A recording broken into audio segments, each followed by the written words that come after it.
स्वागत है। आज हम बात कर रहे हैं डेल कार्नेगी की क्लासिक किताब how to win friends and influence people के बारे में। हाँ, ये किताब 1936 में आई थी, लेकिन कमाल की बात है कि आज भी उतनी ही रेलेवेंट है। पर्सनल डेवलपमेंट में तो मतलब एक तरह से बाइबल मानी जाती है। बिल्कुल। और हमारे पास जो स्रोत हैं वो यही बताते हैं कि कैसे इसकी सिद्धांत, जो काफ़ी सीधे साधे लगते हैं, वो असल में मानवीय मनोविज्ञान पर आधारित हैं। तो आज हम यही समझने की कोशिश करेंगे कि ये सिद्धांत हैं क्या और क्यों ये आज भी काम करते हैं। सही कहा। किताब का जो मूल आइडिया है वो ये कि दूसरों पर असर डालना है तो जबरदस्ती या अक्कड़ से नहीं, बल्कि समझदारी और सहयोग से। हाँ, मतलब दूसरों को समझना। तो चलिए देखते हैं कि हमारे स्रोत क्या कहते हैं। सबसे पहली और शायद सबसे जरूरी बात क्या निकल कर आती है? देखिए, सबसे पहली और बुनियादी बात जो कार्नेगी कहते हैं वो है आलोचना मत करो, निंदा मत करो, शिकायतें करना बंद करो। आलोचना न करना, ये थोड़ा मुश्किल नहीं है? मतलब अगर कोई कुछ गलत कर रहा हो तो? हाँ, मुश्किल लगता है शुरू में, लेकिन कार्नेगी का तर्क है कि आलोचना से लोग सीखते कम हैं और डिफेंसिव ज्यादा हो जाते हैं। उनमें नाराजगी भर जाती है। वो स्थायी बदलाव नहीं लाती। अच्छा, तो फिर क्या करना चाहिए? इसके बजाय वो कहते हैं सच्ची और ईमानदार तारीफ करो, प्रशंसा। जब कोई कुछ अच्छा करे तो उसे पहचानो और बताओ, ईमानदारी से। यहाँ ये ईमानदार शब्द जरूरी है, नहीं तो वो चापलूसी लगेगी, है ना? बिल्कुल। स्रोत भी यही बताते हैं। सच्ची तारीफ खास होती है, मतलब स्पेसिफिक, दिल से होती है, उसमें अपना कोई मतलब नहीं छुपा होता। चापलूसी तो बस ऊपर ऊपर की होती है, जनरल सी, और अक्सर किसी फायदे के लिए। समझ गया। तो पहला कदम आलोचना से बचो, सच्ची तारीफ करो, ठीक है। और क्या सिद्धांत है? दूसरा बड़ा सिद्धांत है दूसरों में सच्ची दिलचस्पी लेना। मतलब सिर्फ दिखाना नहीं, वाकई लेना। उनके शौक क्या हैं, वो क्या सोचते हैं, क्या चाहते हैं, ये जानने की कोशिश करना।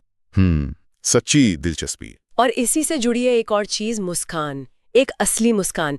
ये आपको अप्रोचेबल बनाती है, बिना बोले ये कहती है कि आप सामने वाले को पसंद करते हैं। हाँ, मुस्कान तो वाकई में माहौल बदल देती है। और एक और चीज थी शायद, नाम याद रखना। हाँ बिल्कुल, नाम याद रखना। कार्नेगी ने कहा है कि किसी भी इंसान के लिए उसका नाम दुनिया की सबसे मीठी और सबसे महत्वपूर्ण आवाज होती है। ये बात तो सही है। जब कोई हमारा नाम याद रखता है तो अच्छा लगता है, एक कनेक्शन महसूस होता है, जैसे कि हम उनके लिए सिर्फ भीड़ का हिस्सा नहीं है। वही तो, ये दिखाता है कि आपने ध्यान दिया, उन्हें महत्व दिया। अच्छा, तो नाम याद रखना हो गया। सुनने के बारे में क्या?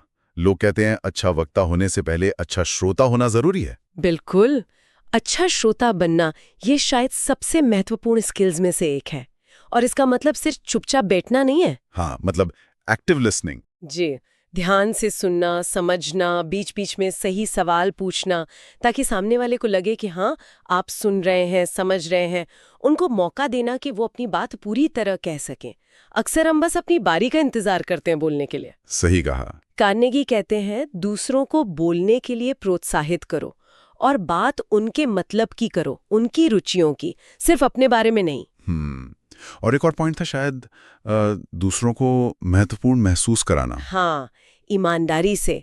ये सब चीजें, दिलचस्पी लेना, सुनना, नाम याद रखना, तारीफ करना, ये सब इसी का हिस्सा है। जब आप ये करते हैं तो सामने वाले को लगता है कि वो महत्वपूर्ण है, और ये दूसरों को प्रभावित करने का एक बहुत शक्तिशाली तरीका है। तो ये सारे सिद्धांत अगर देखें तो फोकस खुद से हटाकर दूसरे इंसान पर ले जाने की बात कर रहे हैं। उनकी फीलिंग्स, उनकी बातें, उनका नाम, उनकी इंपॉर्टेंस। सुनने में सीधे हैं पर शायद असरदार इसीलिए हैं। हाँ, और किताब की खूबी यही है कि वो सिर्फ सिद्धांत नहीं बताती, वो कहानियों और उदाहरणों से समझाती है कि असल जिंदगी में ये कैसे काम करता है। अब्राहम लिंकन से लेकर आम लोगों तक के किस्से हैं। सही। और स्रोत ये भी कहते हैं कि ये चीजें सिर्फ रिश्ते सुधारने के लिए नहीं है, इनसे आत्मविश्वास भी बढ़ता है। जब आपके रिश्ते अच्छे होते हैं तो आप ज्यादा कॉन्फिडेंट महसूस करते हैं। बिल्कुल। हालांकि एक बात माननी होगी, किताब थोड़ी पुरानी है, तो हो सकता है भाषा या कुछ उदाहरण आज के जमाने के हिसाब से थोड़े पुराने लगे कुछ लोगों को। हाँ, ये मुमकिन है। और दूसरी बात, ये सब जानने से कुछ नहीं होता, इन्हें अमल में लाना पड़ता है, रोज, लगातार। ये आदत बनाने जैसा है, इसमें मेहनत लगती है। हाँ, मतलब लगातार कोशिश करनी पड़ती है। तो कुल मिलाकर इस किताब का निचोड़ यही है कि प्रभाव या दोस्ती ये कोई ट्रिक या चालाकी नहीं है। ये दूसरों के प्रति सम्मान, समझ और सच्ची दिलचस्पी का नतीजा है। वो जो कहते हैं ना गोल्डन रूल, हाँ, दूसरों के साथ वैसा व्यवहार करो जैसा तुम चाहते हो कि वो तुम्हारे साथ करें। ये किताब सिर्फ कुछ तकनीकें नहीं सिखाती, बल्कि रिश्तों को देखने का एक पूरा नजरिया देती है, एक फलसफा है। सही कहा। ये सोचने पर मजबूर करती है कि हम दूसरों से कैसे जुड़ते हैं। बिल्कुल, ये बताती है कि दूसरों को ऊपर उठाकर ही आप असल में खुद ऊपर उठते हैं। तो इस सारी बातचीत के बाद एक सवाल दिमाग में घूम रहा है, अगर ये सिद्धांत वाकई इतने पावरफुल हैं, तो आज ही किसी एक बातचीत में सिर्फ एक सिद्धांत को आजमा कर देखें तो? जैसे मान लीजिए सिर्फ ध्यान से सुनने पर फोकस करें, बिना टोके, या फिर ऑफिस में किसी साथी के किसी छोटे से काम की सच्ची तारीफ कर दें, तो क्या तुरंत कुछ फर्क महसूस होगा? ये एक अच्छा सवाल है सोचने के लिए। शायद छोटा ही सही, पर कुछ तो फर्क जरूर पड़ेगा। कोशिश करने में क्या हर्ज है? बिल्कुल, सोचने वाली बात है।